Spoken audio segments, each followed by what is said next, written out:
Breaking news చూద్దాం. మరికొద్దిసేపట్లో Jubilee hills ఉప ఎన్నికకు నామినేషన్ల గడువు ముగియనుంది. సరిగ్గా 3 గంటలకు మరో గంటలోనే నామినేషన్ల స్వీకరణకు సమయం ముగుస్తుంది. ఇప్పటి వరకు 130 నామినేషన్లు దాఖలైనట్లుగా తెలుస్తోంది.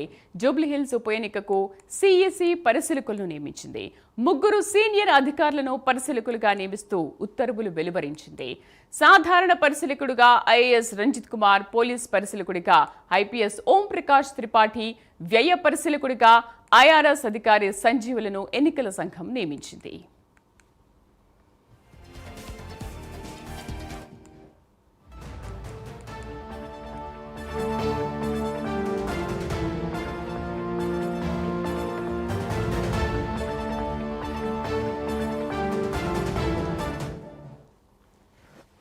మరికొద్దిసేపట్లో జూబ్లీ హిల్స్ ఉప ఎన్నికకు నామినేషన్ల గడువు ముగియనుంది. సరిగ్గా 3 గంటలకు అంటే మరో గంటల్లోనే నామినేషన్ల స్వీకరణకు సమయం ముగుస్తుంది. ఇప్పటివరకు 130 నామినేషన్లు దాఖలైనట్లుగా తెలుస్తోంది. జూబ్లీ హిల్స్ ఉప ఎన్నికకు సిఎసి పరిశీలకులను నియమించింది. పూర్తి సమాచారం కరెస్పాండెంట్ లిఖిత అందిస్తారు. లిఖిత.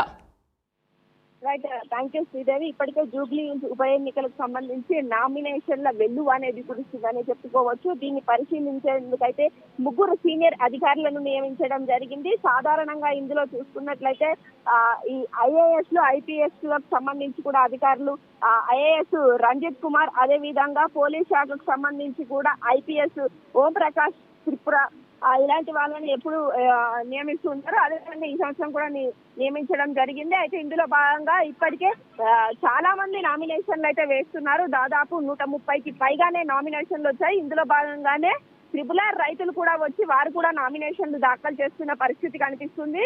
అంతేకాకుండా వివిధ పార్టీల నేతలు, కులాలకు సంబంధించిన వాళ్ళు, వారి మతాలకు సంబంధించిన వాళ్ళు కూడా ఎక్కువగా నామినేషన్లు వేస్తున్న పరిస్థితులు అయితే నెలకొన్నాయి. దీనికి తగ్గట్టుగానే ఈ ఉప ఎన్నికల్లో ఎవరైతే అర్హులో వారికి సంబంధించి నామినేషన్లు వేస్తున్నారు. అంతేకాకుండా వీటి స్వీకరణ జరుగుతుంది. పూర్తి స్థాయిలో ప్రశాంత వాతావరణంలోనైతే ఈ యొక్క నామినేషన్ వెలువ అనేది కొనసాగుతున్నట్లుగా తెలుస్తుంది.